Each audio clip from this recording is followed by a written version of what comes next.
Full Service Radio is proudly supported and hosted by Simplecast, the easiest way for a podcast creator to publish and distribute audio on the internet. For more information, visit simplecast.com.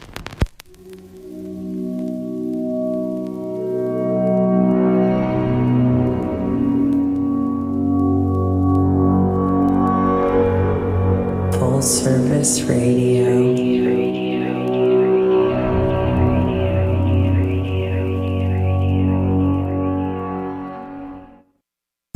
Peace, everyone, and welcome to the Edible Activist Podcast. I'm your host, Melissa L. Jones, broadcasting live from the lobby of the Line, D.C. This podcast is where dynamic people of color in the food and agricultural space share their personal food journeys, passions, and perspectives that stem from the land, all exemplifying the spirit of activism in their own edible way. Let's get started.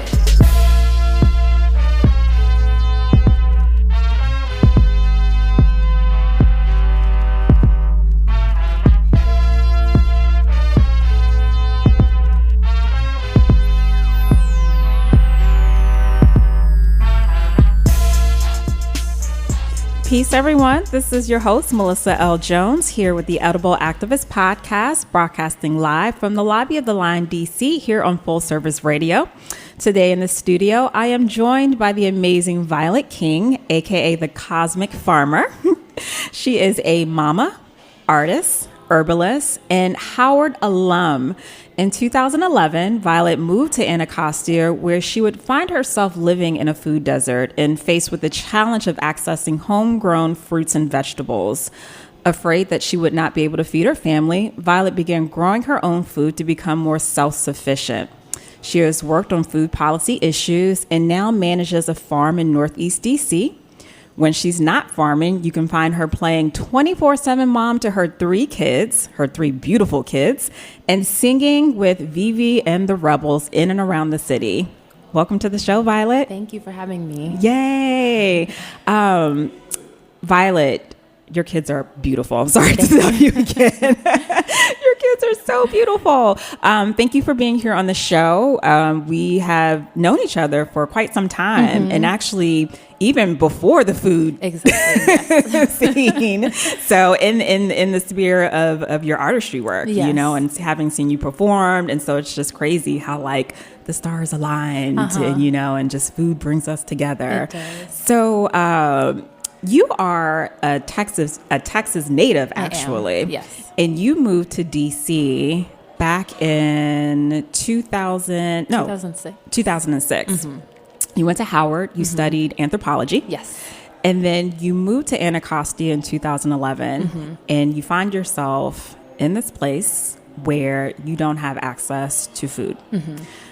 Going, you know, full speed ahead, you're now a farmer with an awesome organization here in DC. Did you ever think that you would find yourself on a farm with your babies? No, definitely not. I went to school. I thought I was going to be an archaeologist. So I guess, you know, that's digging in the dirt. And I'm doing that every day, but in a very different way. So no, I never imagine myself being a farmer or raising my kids, you know, in that, I guess, kind of lifestyle.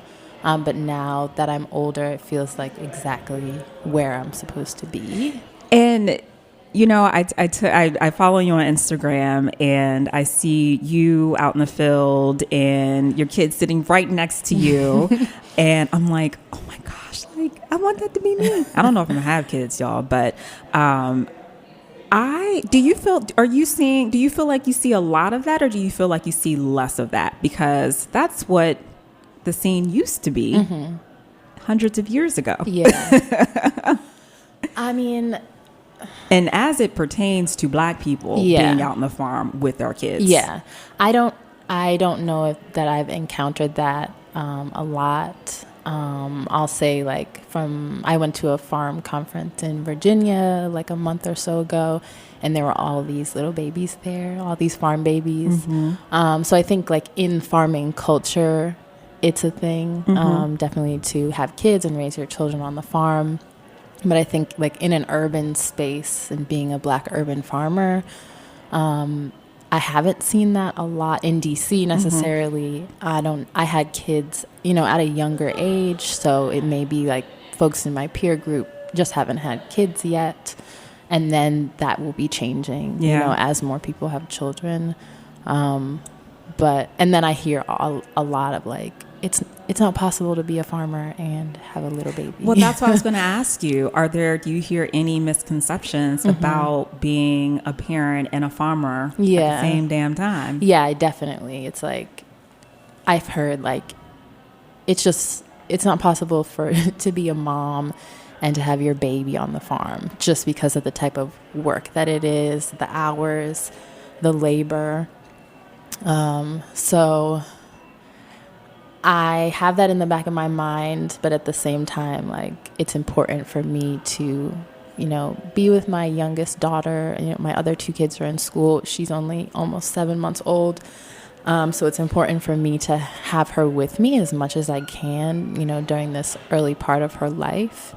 And I hope that it just enhances her overall, like, life experience of being outside and being around nature. And that hopefully it will be somewhere in like her subconscious memory of being out there with me. But it's definitely not easy. I know it's not easy. I say it as if I'm a farmer. Look at me. I know it ain't easy. First of all, your daughter, right? Yep. She is first of all of your kids are beautiful. Your little daughter, she looks like a little chocolate drop, okay? I'm like, she just looks like a Cabbage Patch doll. Like, oh my gosh. Like, she is like poster child for Cabbage Patch. Can we get little brown Cabbage Patch dolls around here? What has the experience been like, though, having your kids out there, like being out in an open space, being around all these fruits and vegetables, seeing mom out in the field working, because actually we had this conversation just the other day. Kids don't, I know coming up for me, like we were outside all day, every day. It might not have been on a farm, but we were outside all day, every day until like, that lamppost came on, then you go inside. But what has the experience been like for you? And what do you feel like you've been pulling away with having farm kids? Like, so I definitely see it in my middle child, my daughter. She seems to have the most affinity towards farming. My son loves nature and he is like fearless in it and loves to like be in mud and run through the water and like he's a boy, find frogs and stuff like that is his thing. But my daughter, she is generally an old soul anyways. So she'll be out there with me. She'll help harvest. She'll be making bouquets. Just excited to be in that space. On Wednesdays, we have our open volunteer hours at the farm, but one of our partner organizations, City Blossoms, has open hours for youth. And so my daughter, she comes with me on Wednesdays and does cooking with them and helps them water and just does all this stuff. And it's wonderful to see her out there. I'm maybe across the field doing stuff and she's over there with Willa and she loves Willa and she's just excited to be out there. So I really hope that it's something that she'll take with her as she grows older, even if it's not what she's going to do, but that she has that in her spirit. And as she's getting older, I try and because I'm interested in herbalism and I want to pass that on to her, I'm starting to just point out different plants and things to her so she recognizes echinacea when we're out. And so that's just kind of like wanting to give her those little nuggets of information that she can carry with her. Wow. And by the way, Violet's oldest daughter, she's gonna start a floral business. We just talked about this. I'm gonna buy all the flowers. Yes. She's selling $1 a stem. Don't y'all ask some flowers for free? Baby entrepreneur, okay? Baby entrepreneur. She's so excited about it. Oh my gosh, I can see her big smile now. I love it. So here we are. So we're going to go back to 2011 when you're in Anacostia, right? And this is were you pregnant with your very first child at this point, or was that a year later? It was a year. So I had my first child in 2011 okay, and my second in 2013. And so you're in this, what everyone calls a food desert, right? And you're like, I am afraid, and this was with your second child, I believe, you're like, I don't know how I'm going to feed my baby, my family. I'm going to afraid that my baby's going to come out deformed. What am I going to do? You know? And so what, like, paint that, share that scene with us, because that's frightening as a mom. Yeah. I think it was definitely scary. I remember having, they will like check you and measure the baby's like head size and all that stuff, and having to do some like type of like genetic test, because they were saying that she like wasn't growing on track. And I remember them pushing her due date back, actually, I think after all of that. But yeah, I think that was like a daily like worry of like, what is, because you can't see, on the inside. It's just like, it's all in your mind. So yeah, I think I remember going on an interview and I was like 8 months pregnant. So I was just like, I need a job. Yeah. Like I need some way to be able to take care of my children. And she came out fine, beautiful and healthy. But after that, is when I got into the, I guess, ag world, and worked at a plant store, and then got to bring plants home and plant stuff in my garden. And from there, it was just like a journey of realizing that that's what I wanted to do, and that's how I was going to support myself and support my kids. And yeah, I guess it's great now. She's 6. My other child is 7, to have come this far and have access to fresh fruits and vegetables, and just have this lifestyle that I guess I partly envisioned back then, for myself and for my kids. And yeah, as you were saying, like, when we were young, we were outside all the time. And I, not from DC, I grew up in the suburbs of Massachusetts, which is a very different environment. And so I definitely have fears about having children in the city and being outside. And but it's a way for them to be able to be outside and be in nature, in a place that is like safe, and beautiful and healing and nourishing. And that's what I really appreciate about urban farm spaces. They're like safe spaces in the city. Yeah. At what point, when did the idea of self-sufficiency hit you? Because I remember you saying that when you were at Howard, your professor had taught you that race was constructed, and that Black people needed to be self-sufficient. So at what point, especially around like 2011, 2012, did that like click in? I think it was before. That. I graduated in 2010, and I think I don't know if I saw like the writings on the wall, environmentally speaking, but I just had some type of like idea or thought that it was important for me to know how to grow my own food, and for us to have our like own businesses and to be supporting each other. Just kind of like a very basic idea of that. And then, now seeing how the earth is just changing so rapidly, I understand more like why I was, I think, feeling that way then. Yeah. And Do you feel like being in the ag space or grid has helped you with, and if this was an issue at all, because you're from Texas and you were adopted into a white family, has agriculture at any point, or even when you started growing food, helped with identity at all? Like, did you feel like being a farmer, growing your own food, knowing that race was constructed, did that help you further support your role or identity in this space? Did that, if I'm making sense? Yeah, I think that working with plants is very healing. And I think from my experiences, I had a good childhood and secure family situation in Massachusetts, but there was a lot of pain and wounds, I think, from being adopted and having an open adoption and all that comes with it, and not knowing really where I come from.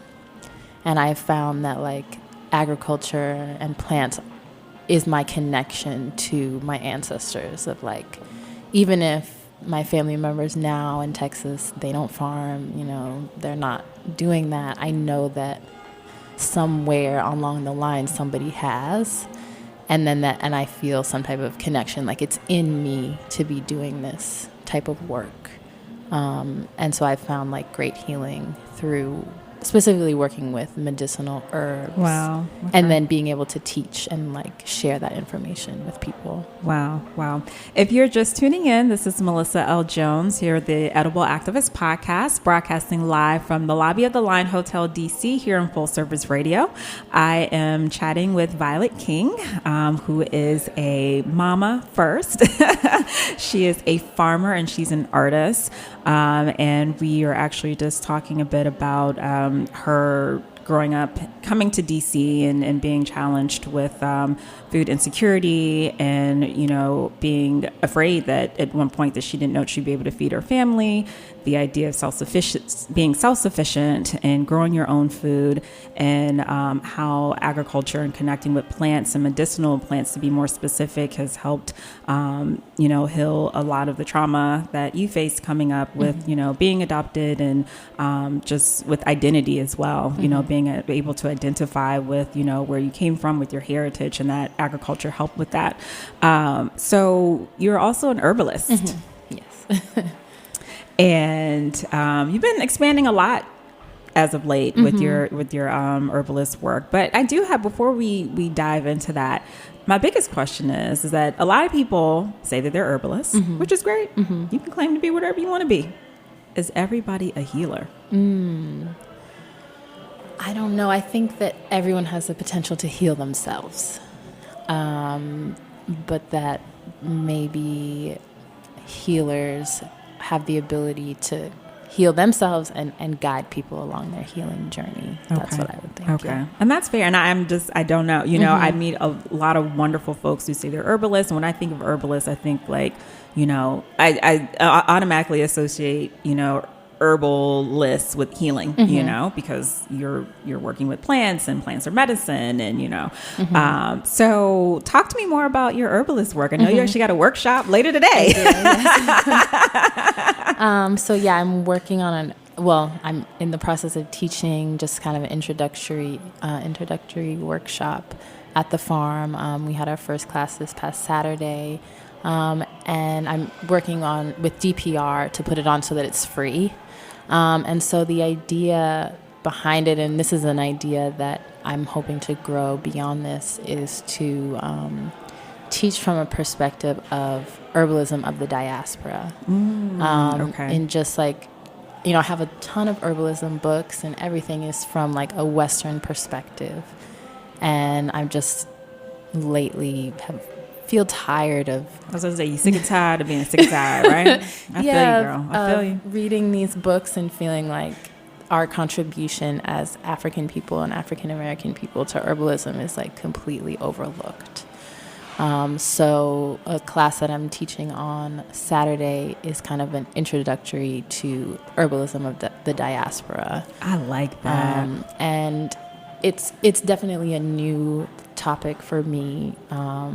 And so I hope to really dive deep and create an in-depth course after this program that I'm working on right now. But I've learned a lot about the Yoruba Nation and their legacy as healers and herbalists. And wait, the who? The Yoruba Nation. Oh, the Yoruba Nation. Yoruba, okay. Yeah. Okay, Yoruba. And everything that they brought with them when they came here. And that has just been fascinating. Wow. To learn about that and to understand that we were farmers and agriculturalists, but we were healers, and that is a big part of how we survived here.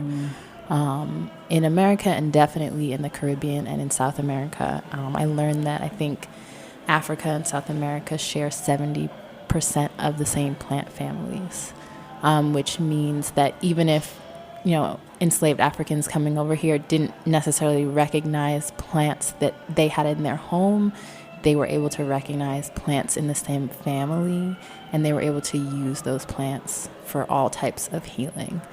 And so they contributed so much, as we know in all other realms, but definitely to herbal healing in the diaspora. And that information is just completely overlooked all the time when we think about like a resurgence of herbalism and midwifery, and all of these things are things that Black people and Black women have been doing.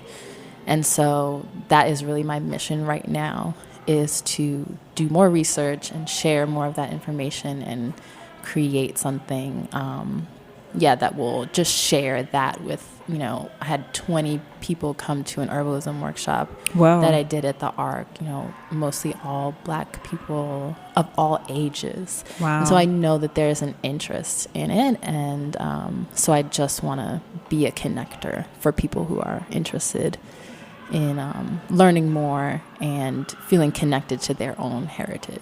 Wow. I'm interested. I want to come. I can't come tonight though, but I want to come. I want to come. So we're going to take a break in just a few minutes. But so when it comes, and I have to be truthfully honest, I've never been to an herbalism workshop. I've never been to one. I got to go. Yes, you do. So like for someone like me who's just coming for the first time, what can I expect? Because I literally don't know. Okay, so I mean, I teach my workshops, I think, from the perspective of a grower. I'm not like a clinical herbalist. I think I do like community herbalism. Okay. So the class that I taught on Saturday, we do herb walks. We learn how to identify herbs and take care of them. And then to make kind of like simple products. So I'll make like castor oil infused with rosemary and holy basil, which are two plants that you can easily grow in your garden. Yeah. And those plants are good for like hair growth and sheen. So can you make that for me? I can. Here I go. So just learning, kind of like simple recipes. Tea is a really great way to take in your herbs, and herbal plants have so much like healing properties to them. Tonight, my friend Malka is coming to teach the class, and we're going to be making a bug spray. So just kind of like you can do very practical things. I need that too with herbs, because I do all these farm visits, and yes, I be getting bit up. All right, and I don't apply anything. I'm like, why did I do this to myself? Like, really? Okay, all right. And so you're making it there? Yep, we'll be making it. Okay, there. Cool. Okay, really cool. Thank you so much. Because I've never been to one. Actually, it's real. I've never been to one. Okay, I gotta go. I gotta go to the next one. All right, guys, we're gonna take a really quick break, and we'll be right back.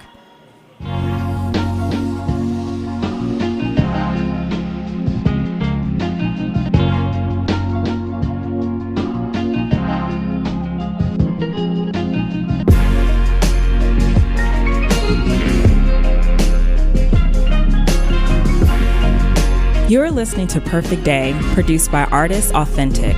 For more of Authentic's work, visit allornothingstudios.com.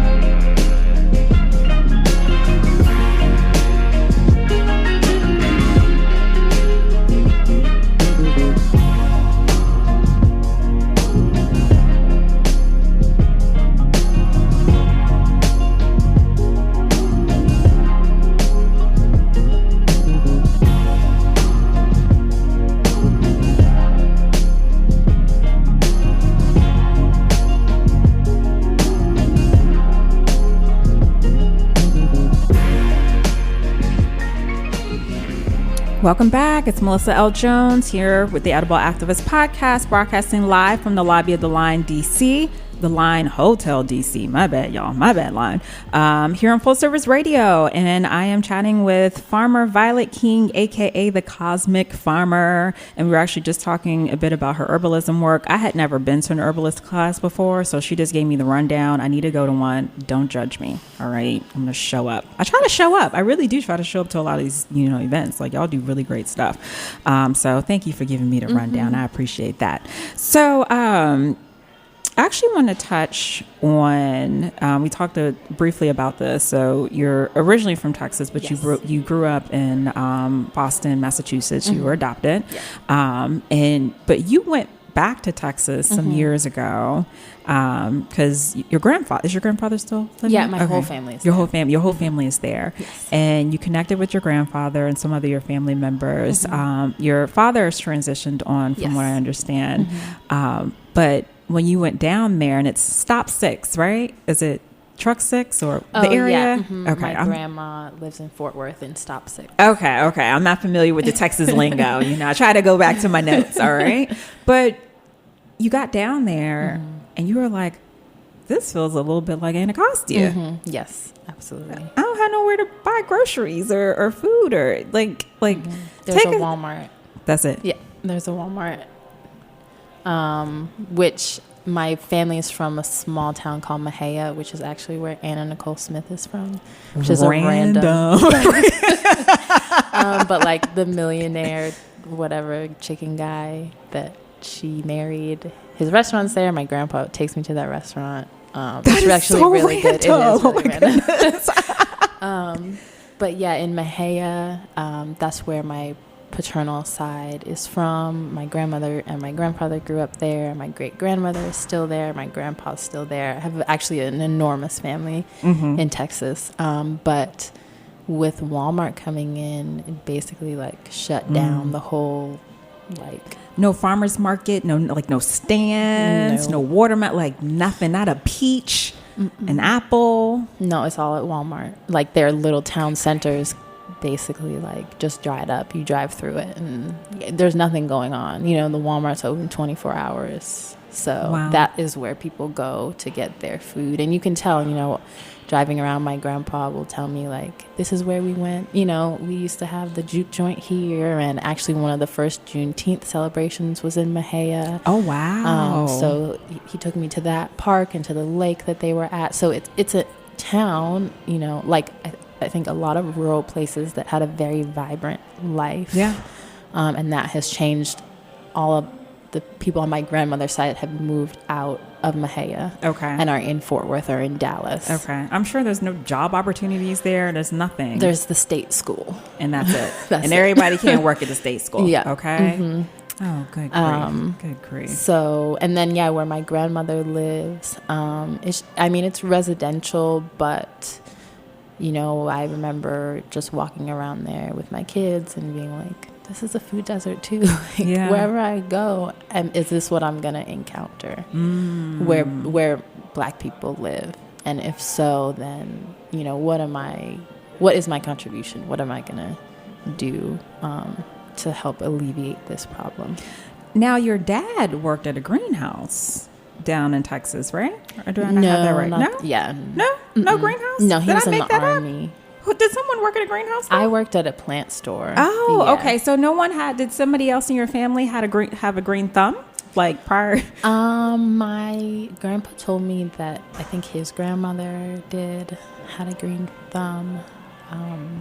But that's it. Like no other traces. All right. I'm the anomaly of. Yes, you are. Yes, you are. Okay, sorry. I mixed that up. Maybe someone else's story. Oh, wow. So eventually, I don't know. Do you ever plan on moving back to Texas? I think I always will say like when I retire. Right, when I retire. I'll move to Mahia because I really like the country. Yeah. I'm a country girl, and definitely going home made me realize like, okay, like that is me. And I understand why I don't want to wear shoes. And like, Violet has her shoes off now, okay? And she's participated in one of my talks, and she would tell the crowd, I'm an artist. I got to take my shoes off. I got to be grounded. This is what makes me feel comfortable. Yeah. You do you, boo, okay? Yes. And my daughter's the same way. She's like, Mommy, we hate shoes. Oh my gosh. So you are, you are a farm manager, actually, at Kelly Miller Farm over in Northeast, which is a farm that is under Dreaming Out Loud organization where you work. So shout out Dreaming Out Loud, the whole crew. So beautiful farm. Thank you. It is gorgeous, gorgeous.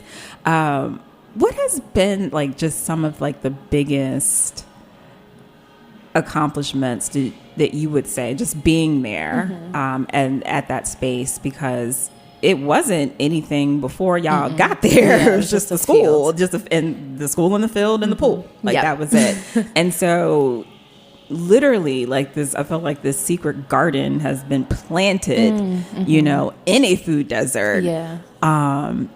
And it's just so refreshing to see. I mean, last time I was there actually, because Violet was one of the growers for Xavier Brown's Pippin pepper sauce. So she grew fish peppers, and I mean, beautiful chard, rainbow chard. I mean, it was just good. The flowers, it was just beautiful. But like, what has just been like the biggest?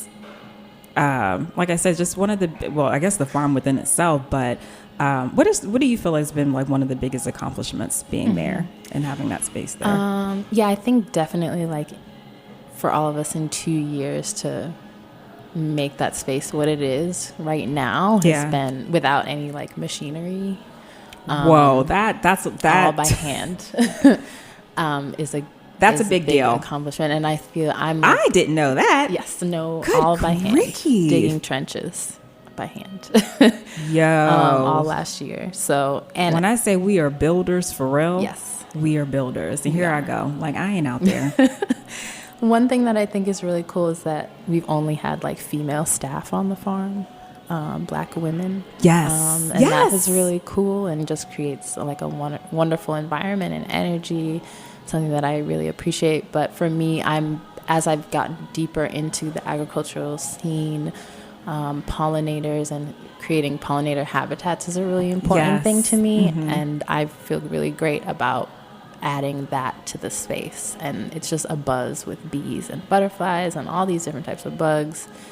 And so I feel like that is like my little contribution to the environment. Not your little contribution, your big contribution. No, that's really important though, because I feel like the big guys forget about the smaller guys, you know, and we have these communities where we can really create habitats. Yes. And you see species coming through that you would never see if this farm was not here. Absolutely. In the hood, yeah. you know, so that's really important. Yeah. Really and important. it's something that people can do. You know, some people in the neighborhood, they have beautiful gardens. And it's something that we can all easily do at home. You know, it's like we can plant a few little flowers in our garden to create this habitat. We can plant milkweed for monarch butterflies. That's like my refrain all the time. But these things that we're doing there can also be replicated in people's homes, and we can all kind of contribute to renewing our environment for ourselves and for generations, you know, beyond us. So what are y'all growing now? This is just me being nosy. Yes. So we have okra growing right now. Shut the front door. If anybody knows me, you know I love okra. You love okra. We have beans, squash, a lot of cucumbers. We just planted some carrots and some beets and some onions. I'll be doing a lot of root crops in the fall, kind of after my first year there, kind of like figuring out the space and the soil. I decided to narrow it down to like 5 or 6 crops per like season. And that has been working pretty well. Last year I tried a whole bunch of stuff just to see like what grew well there and what didn't. Well, because you were new to this space. Exactly. You know, you didn't really know what soil you were dealing with once you got there. So, and what does that planning process look like? Like now, especially, I mean, you've been in that, has it been a year? Over a year?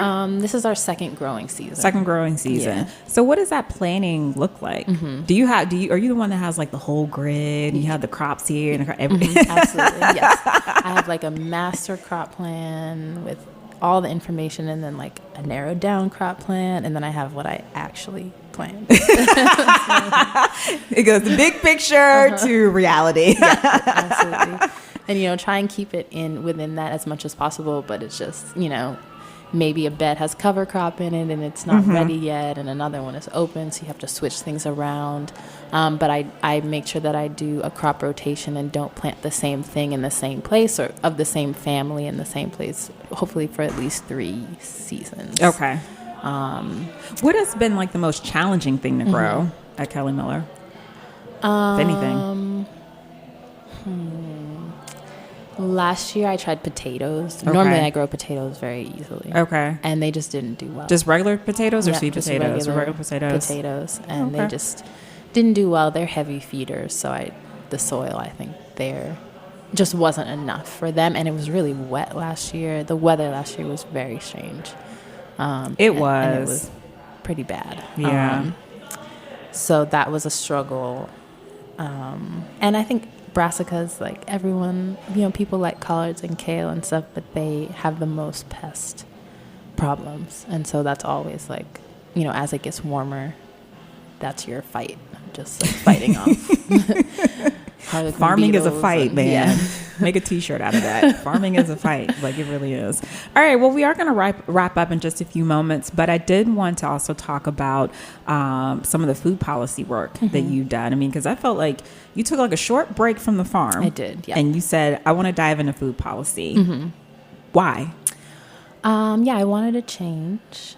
Definitely, I wanted the opportunity to see things on a more like national scale. Okay. I feel like, we're right here in DC and all these choices are being made that are affecting us and we're not plugged into it at all. And definitely people of color are not in those spaces. So I felt like it would be a good opportunity to learn more about, grassroots organizing around policy, and to be able to meet people from all over the country who are doing work in sustainable agriculture. So it was a great experience. I learned a lot and I met a lot of really great people. And I think it just really expanded my viewpoint about agriculture, of not just thinking about it so locally, but thinking about it on a national and global scale. And it was Farm Bill season. So it I always did gets everyone riled up. It does. I did I helped orchestrate a farmer fly-in, where very cool. You fly in farmers from all around the country to talk to different policymakers, and that was a really great experience. I got to interview farmers, which I loved doing. So I think it allowed me to tap into that space and then to kind of share that information with people who may not be in those spaces. No, that's really cool. And I think, you're right. There aren't nearly enough people of color in food policy. And I don't know, I think it's a combination of, do we want to be in that space? I think, we are so used to, and which is fine, just being, I guess our form of policy is like, let's get out there and just do it, you know? I think it's like a twofold of like, there are definitely barriers for us even entering into that space. Yeah. And then we've been wronged by like the USDA. Yes. Like all of our land has been stolen from us through, agricultural policy and through the government. So I think that's, it's a tricky situation, but at the same time, some of us need to be there to be advocating for policies that will impact us in a positive way and not in a negative way, and to be calling for, reparations or whatever it is that we as Black farmers and Black growers need to be sustainable farmers and to make a living. And I think, farmers are struggling on a whole in America right now, but definitely Black farmers, we have way less access to infrastructure and funding and all of those things that are a part of the Farm Bill. A lot of, there's so much in the Farm Bill and that we utilize. So I think it is important for us to, have a say and be in those rooms where decisions are being made. Because otherwise then our perspective and our voices are not there, and the things that we need are not being accounted for. Touche. Real quick, I was reading an article, or I read something about incentives for carbon farming. Do you know anything about that at all? Yeah, there's this idea that they want to give incentives to farmers to get more into carbon farming, because obviously our whole entire environment is like so like jacked up. And so I was like, okay. So I don't know if you had knew about it, but I just wanted to get your opinion. But I'm sure there will be more. It'll be magnified a lot more in the coming weeks. But yeah, just something for folks to put on their radar. I don't know what it's all about, but I just got a glimpse of it. But anyway, so before we do our rapid fire, I am not going to close out this show without talking about your artistry work. Okay. Because Violet is an artist, and I'm sure she is sensitive about her shit. Okay, as Eva would say. And when I first invited Violet, I actually invited Violet. And maybe it was like 3 or 4 years ago. I can't even remember. I was reading DC, and I did like this very small session where I had 3 Black growers come in and share their food story, and Violet was one of them. And as she had mentioned earlier, she likes to always have her shoes off. She actually put them back on. She put her sandals back on, and when she started to talk, she took her shoes off, and that was her creative space. She was like, "I'm an artist, and I like to be grounded, and this is what makes me feel comfortable." And you, as an artist, as a singer and a guitarist, right? Who performs in and around the city, like, how does that directly, if at all, connect with the work that you do in agriculture? I would say that I played at a lot of farms.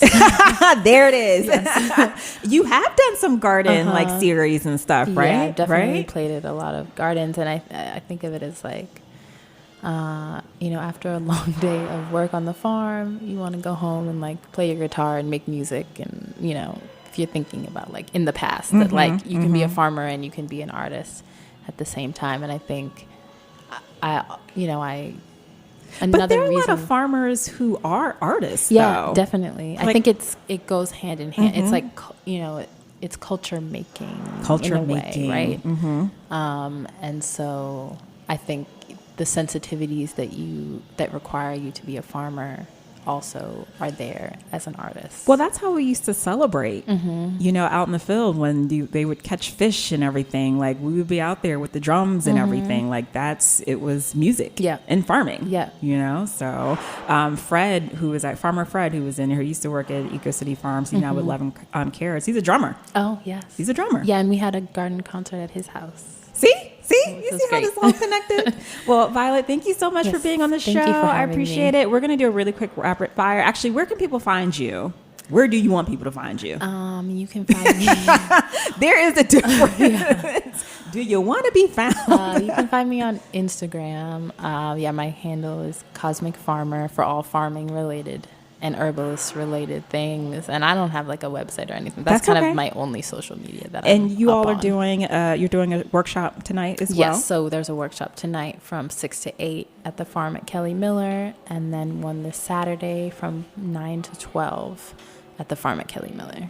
All right, y'all know where to find her. And you can come to the farm at Kelly Miller if you're interested in volunteering. Every Wednesdays we have open volunteer hours from around 3:30 to 6:30. And they also have a market today. Yes, we do. At the farm. Yeah. So be there, be square. Yes. Or be without homegrown fruits and vegetables, and you don't want to do that. So, Violet, what is your favorite leafy green? I would say kale. No, spinach. Okay, spinach. Sweet, spicy, sour, or salty? Sweet. What is your favorite fruit? Watermelon. The watermelon has been Right banging. now, yeah. Oh my gosh. Because that's the last thing I ate. Good grief. And Xavier's watermelon, y'all, so good. So good. What's cooking in your pot these days? Literally. What did I make the other night? I made like a pasta sauce. My partner made pasta sauce, and I just like whipped up a dinner from that pasta sauce that he made. Yum, yum, yum, yum. And lastly, what is one action step someone can take towards edible activism? Oh, I think growing something in your garden, and if you're already growing something in your garden, sharing your harvest with your neighbors and friends. There it is. Sharing is caring. Yes. Well, thank you so much again, Violet. Thank It's you. been a treat to speak with you. Yes. And peace, y'all. Peace. Thank you, everyone, for tuning in. We are here live on Full Service Radio every Wednesday at 11 a.m., where you can catch today's episode on fullserviceradio.org, as well as iTunes and Spotify. Be sure to follow me at Food Talks in Color on Instagram, Facebook, and Twitter. Are you an edible activist? Sure you are. Come join me on the show. I would love to feature you. Just shoot me a DM on the gram. Peace and blessings all. And remember, there is no culture without agriculture.